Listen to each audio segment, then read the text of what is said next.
It's that time once again. Welcome in, Duval, Duval. This is the Duval Dive. And of course, I am Kyle Nash, the student of the game of the Jaguar Report, ready to bring you this week's action. But listen, the real star of the show this week, especially for all the reactions he's had on BigCatCountry.com, bing, to this week's events, Travis Holmes. What's going on, champion?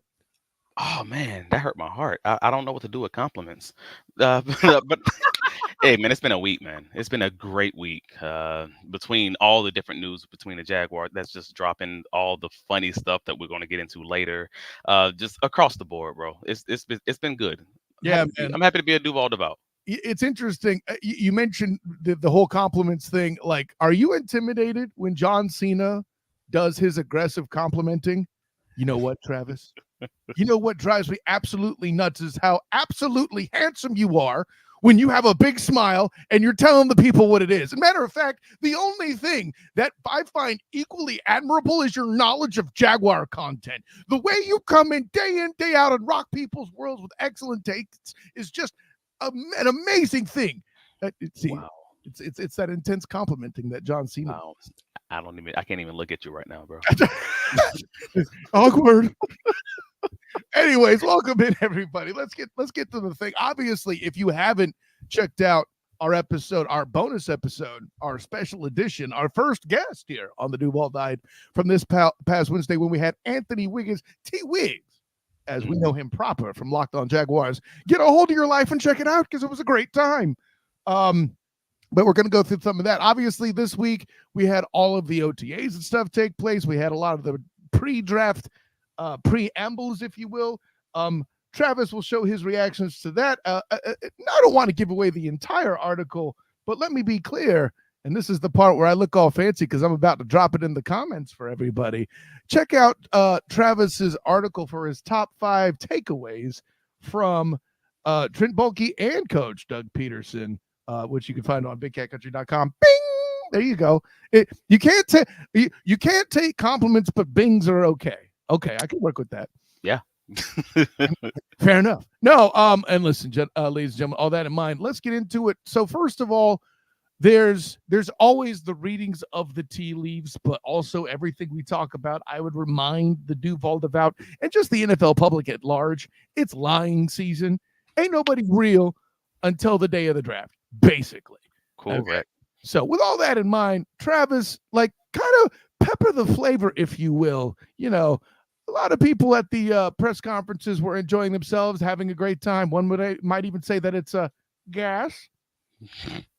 And said, listen, I have to bring it up because even people I respect can't get off their social media about it. Like, oh, look, Trent Baalke let loose bodily functions during the press conference. Bro, I'm more disappointed at all the GMs that's not out here in these streets letting it go in the middle of a press conference. Like, y'all acting like Trent Baalke is the weird one because this man's out there doing a normal bodily function.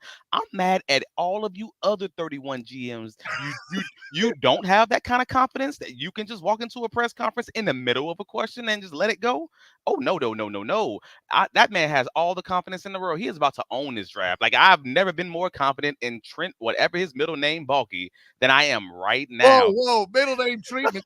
Listen, hey, this man. I know you're being excited about his being so excited during the presser that he let one loose. But let's not be dropping middle names on dudes that ruined the reign of Jim Harbaugh in San Francisco, please. Thank you. I mean, who ain't ruined something else? I mean, at one time in your life, we've all made ruined something. Yeah. Now, let he who has not passed gas in the middle of a press conference throw the first stone. Like, come on, bro. That man has been cooking way too much, obviously. Did you just make that scripture? Is that what just happened? I know we call them the Duval devout, but damn. Hey, the Book of Baalke. Let's go. The Book of Baalke. Yeah, forget 4D chess. It's the Book of Baalke. Here we go. Hopefully, Jags fans won't find themselves out in the desert wondering what happened with their draft picks. Anyways, it's you're going to talk about Book of Baalke. I connected. I know. Book of Eli. I got you, bro. You know, it was fun. Whatever. So no. Anyways, I let's get into this though. The big talk, obviously, and we touched on a little bit with T. Wiggs, but I want your take on it in particular, especially now that you have the tea leaves of the pressers during the week, as well as your writings on BigCatCountry.com. Bing. So let's start with this. I know that the talk has been popular. We could get into the individual players and such of who we think they should get in all this, as we did with T Wiggs back on Wednesday. Bing. But T Wiggs of Locked On Jaguars. Bing. There we go. But I want what is your outlook on whether or not you think they will move in the draft? Up or down, regardless. It'll probably more likely be down. Let's be real. Right. And based, what that's did where you we are. Yeah, go ahead. So that's where I am right this current moment in time. If they move up, I don't know how much is materially changed, but there are some things that I'm like, I don't know. I feel I might have been at 80% chance, that they were going to move up before the luncheon, and now I'm maybe closer to that 60% chance because, all right, cool.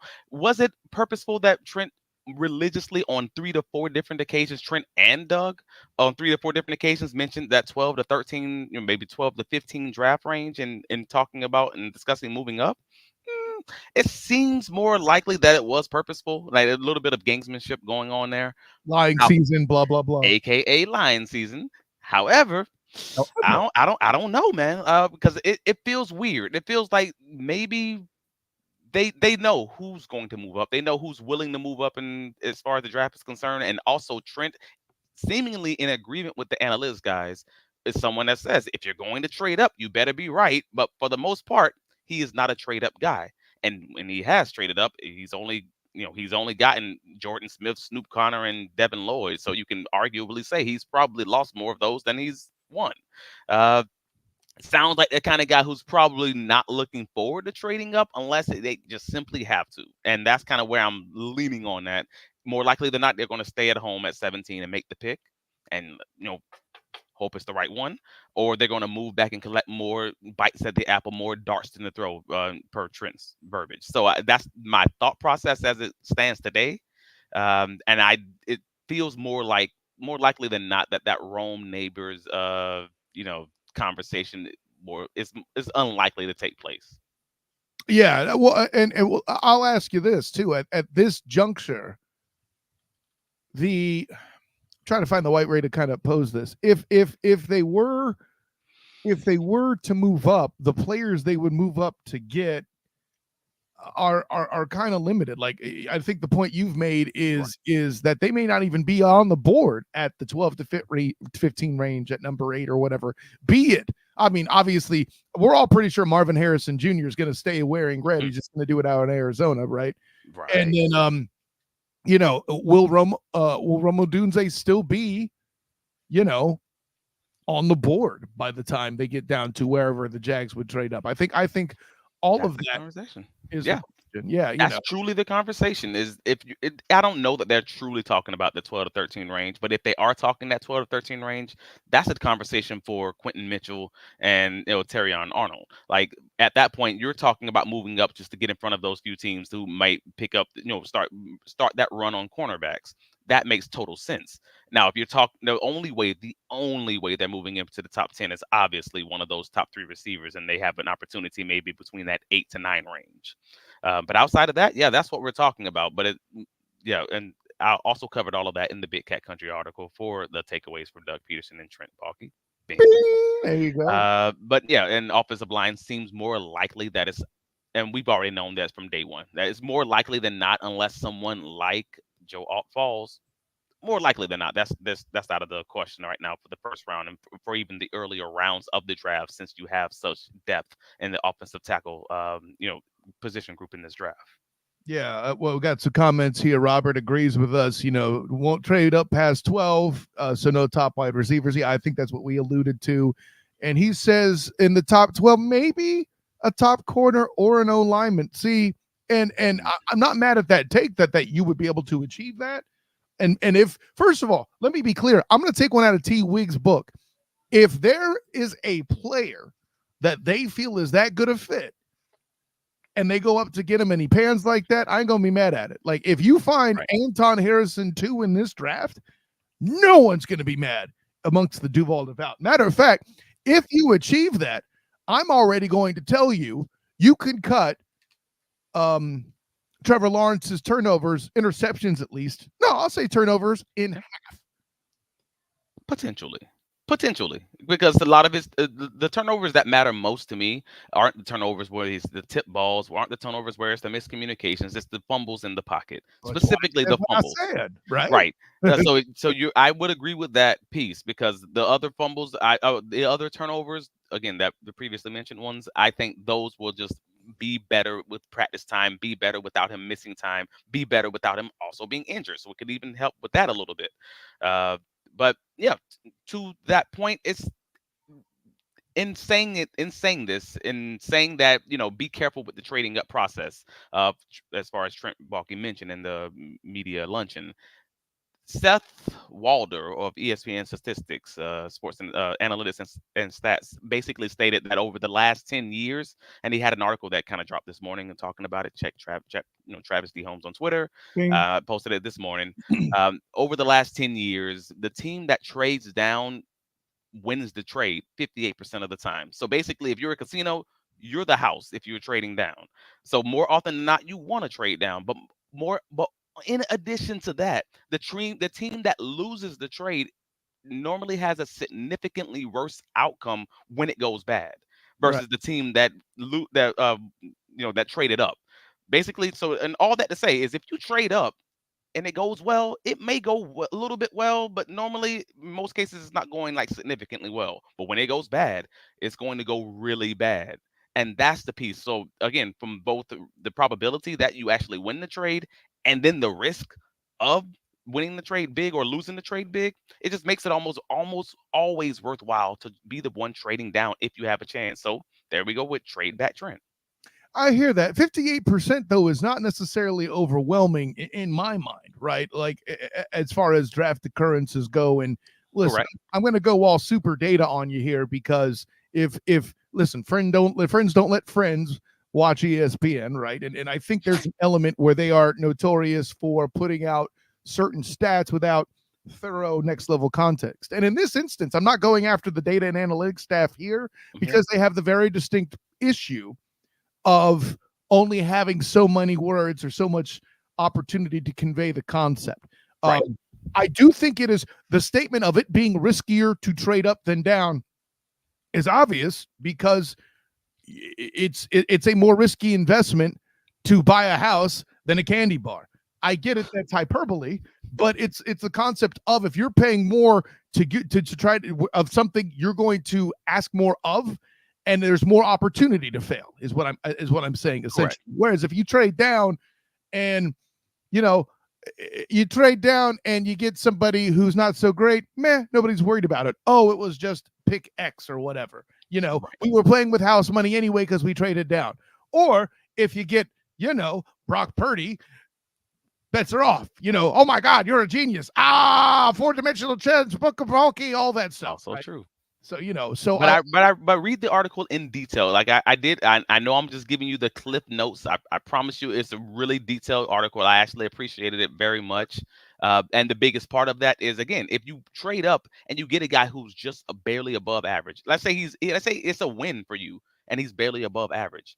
It's still not worth it overall when you would have had 3 to 4 bites at the apple, and you could have potentially had that above average Brock Purdy simply sitting at home and 2 to 3 more bites at the apple, depending on what you gave up. So the only time it's worthwhile to trade up in the draft, big trades, and I'm talking about giving up significant resources, is sure. almost historically always for quarterbacks. And the Jaguars simply don't need one. So that's the conversation between receivers and such, because you're now talking about doing that for potentially the wide receiver 3 in this class, as good as he is. And I love Rome. Yeah. Yeah, and again, that statement in and of itself isn't correct. I think it's a what's his word perspective issue with that. Right. For example, if I trade up and get somebody who kind of hits but not really, where we're having the debate kind of like you and I were. It seems like a joke at this point that we ever did, but about Leonard Fournette. If you do that versus holding pat and getting somebody who's a bust, it still feels like more of a loss. But moreover, Right. you mentioned the non-quarterback point that this pick would inevitably be somebody who's not a quarterback. If it makes Trevor Lawrence a 4,000-yard passer and puts this offense in a position to be in the top 15, I can make the argument it was still worth it, even though the player may not. Let's say it's a receiver that's not 1,000-yard guy, but has sort of adds another sort of we'll call it a Zay Jones element, where you always notice where Zay Jones did good, so too did Calvin Ridley, right? If it's something like that where you get another receiver that has spread the defense and caused an overall impact that doesn't show up in stats, which is all that most media members and fans look at, that's something we could never really calculate. I say we, but I know you could, and that's why we have the show, the Duval Dive, so people can see that. Bing! But I think that's an element too that doesn't get captured. But to your point, those aren't exactly typical occurrences. And does Baldy have that prowess to point that out? Or maybe he gets lucky. Who knows? Yeah. Well, again, it sounds like he was in agreement with the analytics guys, but it was just a funny comment coming from the guy who's every time that they've traded up, it's either been, we'll call it a base hit, best case scenario, to frankly just strikeouts. And that's the piece, because again, I mean, his only successful trade up, what I would call successful in my personal opinion, would be the Devin Lloyd trade when he traded from 33 to 27. From 33 to 27th, and he gave up a 106 and 180, so a 6th-round draft pick and a 4th-round draft pick, and then also got Chad Mooman later, which never made the field. So that was just weird. I'll say that was a little odd. Are those the significant assets you're talking about? I don't think so. And Robert brings up something we brought up with T. Wiggs. If you're going to give up that capital and you get Ayuk, pay him for Trevor. Sure, I think. I'll put it this way. If the Jags somehow land Ayuk, which is a complete and total crapshoot, let's be clear. Yeah. At this point, I'm still not convinced he leaves the Niners necessarily, beyond a reasonable doubt. It may happen, but there was the same conflict, I feel like, similar conflict between the Niners and Garoppolo. Now, it's not a similar situation in that I feel like Ayuk has a market other places way more than Jimmy Garoppolo did. I don't think anybody's going to argue that, but I get that feeling of the Niners being far more either being honest or quiet rather than putting out, a fluff leak that would alter the way people are thinking. But because you are someone who's a fan of, lifelong fan of the 49ers, that you might be prone to having a little bit of extra hopium within that. And it's before you go, it's a great point. Let me shoot that down. I always kind of felt like Ayuk was kind of overrated. Not bad, just overrated, right? I think I get Calvin Ridley vibes from him. Is that he's really good, but I don't know that he's a number one per se. He's doing great with the Niners simply because of the wealth, the absolute damn treasure trove of weapons. Straight up, do you think he comes to Jacksonville and necessarily has that same impact? I like this because this is a conversation I've been waiting to have with a few people on the socials. Every time you mention something like maybe they might not be as good, all the random trolls come out and it just becomes a mess, especially on all the socials. Well, I mean, but I had the same conversation about Snead when he left Kansas City, because you no longer have a defensive front with Chris Jones wrecking shop, and that make that extra half second, all of a sudden you may look a little bit different, no different than Jalen Ramsey had a few plays later with the Rams after he left, and I'm like, all right, yeah. That happens. So I agree with you on the Ayuk conversation, because if you're not a team who's going to use him in that same kind of offense, if you're not a team that's going to give him all of those routes in the middle of the field in the hashes, what the Jaguars historically have not done, or you're going to have a Shanahan offense where you're going to be a lot of motion, you're going to be very multiple in how you use him, well then, yeah, he's just going to be in that stagnant role like the Jaguars had with Calvin Ridley, which he apparently didn't like also. So I can agree with you on that. Yeah, because think about it too. For full context, for those that aren't getting it the way I'm throwing it down here, right? The Niners are elite somewhere at every skill position, at least performance wise. I'm not calling Brock Purdy elite, but he performed. He had elite numbers. Right. Okay. Will he maintain that? Listen, the moment Trent Williams retires, that's when we'll see the answer to that question. Okay. So, but George Kittle, Pro Bowl caliber dude, maybe not the best in the league, but he's damn sure elite, right? Their fullback is elite in use check, right? Don't argue with me about the running back being elite, because I can make the argument he's the best in the league. Yep. And by the way, I said skill players, even big skill. Trent Williams at the left tackle spot. You have guys that are within the top 5 everywhere else on the field, save one place, receiver. And I'm even including Deebo Samuel in that. Neither Brandon Ayuk nor Deebo Samuel are top 5 in the NFL at receiver. He's not close, saying though. they're bad. I'm top not 10. Top 10. Let me get there. I'm not saying they're bad. They could make an argument for top 10. I said top 5. And they're top 5 everywhere else. You're going to tell me that's not a factor in their production? Fair. You know. And then the top 5 offensive coordinator / head coach. That helps. Yeah, that helps. And we've seen that across the NFL. Everyone who's running this basic base of a scheme is destroying everyone else. So that probably helps just a little bit. And see, and that's the thing. But meanwhile, here's Ayuk coming to town. He will be a piece in a cog of not great, but above average dudes, right? Zay Jones is an above average dude at what he does. Kirk is an above average dude, and I not to mention a good team leader guy. The only thing I would ever nitpick about Christian Kirk is maybe if he was 5 inches taller, he would be an elite guy. You know. Yeah. Likewise for Gabe Davis. He is that tall. Is he fast like the other guys? Not necessarily, but he is good as what he will be asked to do. And by the way, can block pretty well on the outside. Evan Ingram has shown that he knows how to run his routes and be the tip, the graphite tip to the pencil whip that is Peterson's coaching. Again, none of those are negative comments, but none of them are Pro Bowlers, and none of them are regularly producing like the 49ers skill players. Travis Etienne, I could even argue, is poor man Christian McCaffrey in many respects. So, some ways, but I got you. In many respects, in many respects, not every, but many. I got you. You know, I got you. But yes, nevertheless, I still feel like that's a great point, and not one that many people want to talk about, because we want to improve and we want to have that hope that it will improve, and we don't see another way that it's going to improve if they don't draft one of those top 3 receivers, and it's not Ayuk coming in. And then what?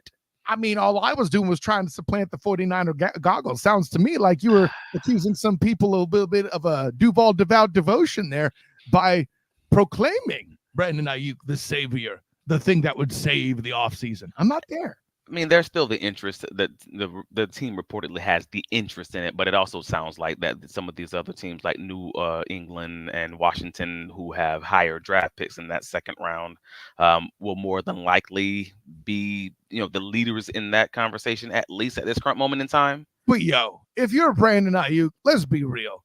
Are you that desperate for the cash that you jump over to those 2 franchises right now? I don't know that it's his choice. I mean, if you get traded, you get traded, but you have to agree to the extension. So that's the obvious conversation. I think the Niners want to trade him. I think they want to keep him for the right price, as any franchise should, by the way. I mean, I'm not reinventing the wheel saying that, but something to put rubber to the road. You're going to be better here, and you're going to have a better shot for a ring here than anywhere else. That is the part that they leveraged against Jimmy Garoppolo so effectively. And I understand, but you also live in California, and I'm sorry, money matters. I mean, and the taxes in California are way different. Calvin Ridley talking about taxes, okay? Right. We're talking. All these players are talking about taxes now, so that's an obvious conversation. And the salary that you make in San Francisco is likely going to be, if you're talking a $20 million salary, you're losing $8 million in taxes. Cool. That's a significant hit. That's a significant difference. So, and let me jump to the comments for a couple things here. Robert makes a couple good points. This one I know you're going to amen to. Jags need to play more spread. I am sick of these bunch sets. Use the field. Whoa. I don't think they use bunch sets enough. I don't think they motion enough. I don't think they motion that you have a bigger problem. Well, it's mainly motion, but it's also, even in the bunch sets, it's the same guys in the same spots. Like, that's my problem. It's like, if you're going to use these bunch sets, versatility, and then you don't make them versatile. Right. You only use them in ISO situations. And I'm just like, that's the old Green Bay Packers. That's what got your boy in what was the coach in Dallas. Goodness gracious. Got him fired in Green Oh, Bay. my damn boy. What you talking about? Oh man, no, because running all those ISO sets. My problem is I actually don't care if they're spread or not. I just want you to be more multiple. Move, use confuse defenders' eyes. Like things that make DBs like me struggle in trying to figure out who to get these blown coverages. Like again, the Jaguars have so many blown coverages and they were almost always from bunt sets. Do you realize that?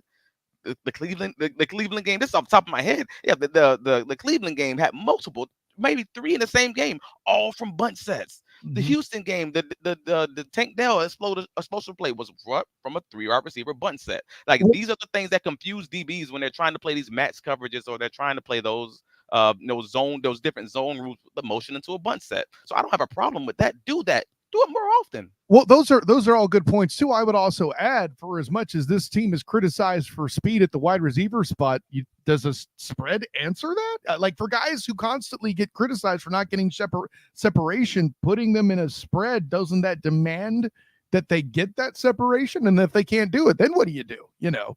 Well, it makes it easy on the quarterback, and that's the biggest piece. Those bunch sets makes it easy reads for the quarterback. You're running stick routes or whatever else. Stopping the Daggers. blindside blitz also, Right. helps a damn quarterback. Anyways, last thing I want to bring it. We've been spending a lot of time getting this Brandon Ayuk thing broke down. Yeah. Here we go. But last comment here, I got to bring Robert in on because it's the right question, but the exploration stuff. Jags do have top 3 cap space. Use it. You know what they also have? A lot of other dudes that need to get paid sooner than later, right? Right. So once they you get the get Trevor Lawrence contract, and we sounds like that's coming.